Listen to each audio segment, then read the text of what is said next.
पर्वत शिखर पर खड़े हुए कपिश्रेष्ठ हनुमान जी श्री रामचंद्र जी के लिए सीता जी का पता लगाने के उपाय पर 2 घड़ी तक विचार करने के बाद उन्होंने सोचा, मैं इस रूप से राक्षसों की इस नगरी में प्रवेश नहीं कर सकता, क्योंकि बहुत से क्रूर और बलवान राक्षस इसकी रक्षा कर रहे हैं। जानकी जी की खोज करते समय मुझे अपने को छिपाने के लिए यहाँ के सभी महातेजस्वी, महापराक्रमी और बलवान राक्षसों से आंख बचानी होगी। अतः मुझे रात्रि के समय ही नगर में प्रवेश करना चाहिए और सीता जी की खोज जैसा महान समायोचित कार्य सिद्ध करने के लिए ऐसे रूप का आश्रय लेना चाहिए जो आंख से देखा न जा सके, केवल कार्य से यह अनुमान हो कि कोई आया था। देवताओं और असुरों के लिए भी दुर्जय वैसी लंकापुरी को देखकर हनुमान जी बारंबार लंबी सांस खींचते हुए यो विचार करने लगे, किस उपाय से काम लूं जिससे दुरात्मा राक्षस राज रावण की दृष्टि से ओझल रहकर मैं मिथिलेश नंदिनी जनक किशोरी सीता का दर्शन प्राप्त कर सकूंगा। किस रीति से कार्य किया जाए जिससे जगत विख्यात श्री रामचंद्र जी का काम भी ना बिगड़े और मैं एकांत में अकेली जानकी जी से भेंट भी कर लूं। कई बार कातर अथवा अविवेकपूर्ण कार्य करने वाले दूत के हाथ में पड़कर देश और काल के विपरीत व्यवहार होने के कारण बने बनाए काम भी उसी तरह बिगड़ जाते हैं जैसे सूर्योदय होने पर अंधकार नष्ट हो जाता है। मुझे सावधानी बरतनी होगी। राजा और मंत्रियों के द्वारा निश्चित किया हुआ कर्तव्य विषयक विचार भी किसी अविवेकी दूत का आश्रय लेने से सफलता नहीं पाता है। अपने को पंडित मानने वाले अविवेकी दूत सारा काम ही चौपट कर देते हैं।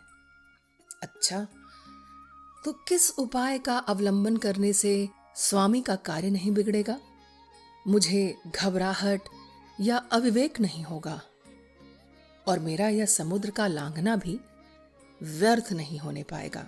यदि राक्षसों ने मुझे देख लिया तो रावण का अनर्थ चाहने वाले उन विख्यात नामा भगवान श्री राम का यह कार्य सफल न हो सकेगा।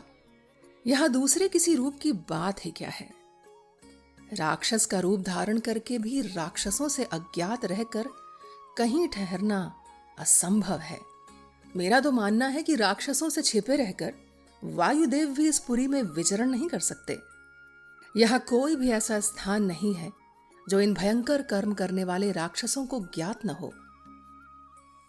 यदि यहां मैं अपने इस रूप से छिपकर भी रहूंगा तो मारा जाऊंगा और मेरे स्वामी के कार्य में भी हानि पहुंचेगी।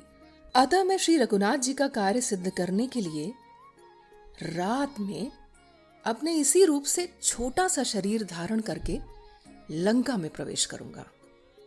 यद्यपि रावण की इस पुरी में जाना बहुत ही कठिन है, तथापि रात को इसके भीतर प्रवेश करके सभी घरों में घुसकर मैं जानकी जी की खोज करूंगा।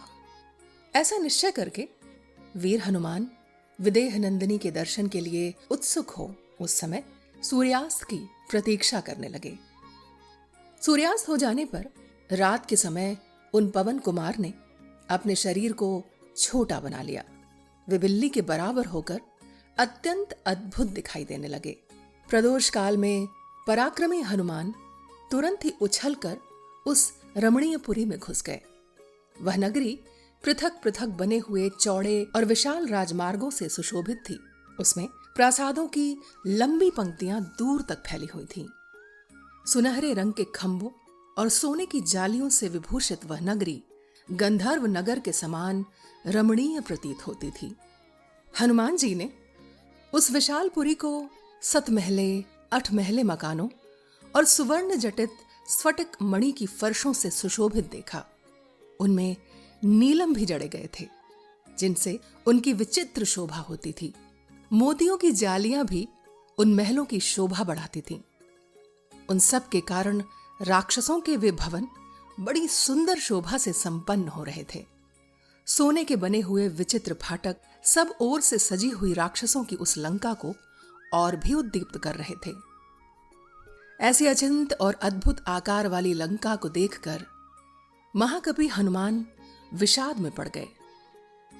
परंतु जानकी जी के दर्शन के लिए उनके मन में बड़ी उत्कंठा थी, इसलिए उनका हर्ष और उत्साह भी कम नहीं हुआ।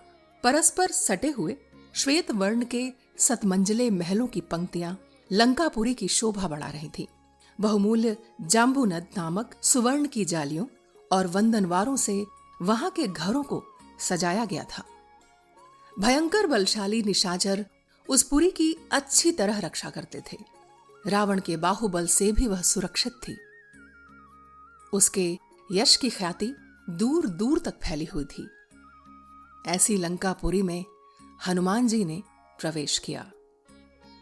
उस समय तारागणों के साथ उनके बीच में विराजमान अनेक सहस्र किरणों वाले चंद्रदेव भी हनुमान जी की सहायता सी करते हुए समस्त लोकों पर अपनी चांदनी का चंदोवा सा तान कर उदित हो गए थे।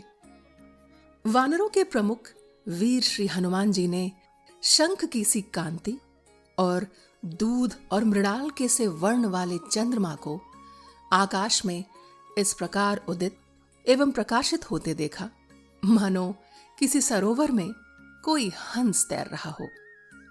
इस प्रकार श्री वाल्मीकि निर्मित आश्रामायण आदि काव्य के सुंदर कांड में दूसरा सर्ग पूर्ण हुआ।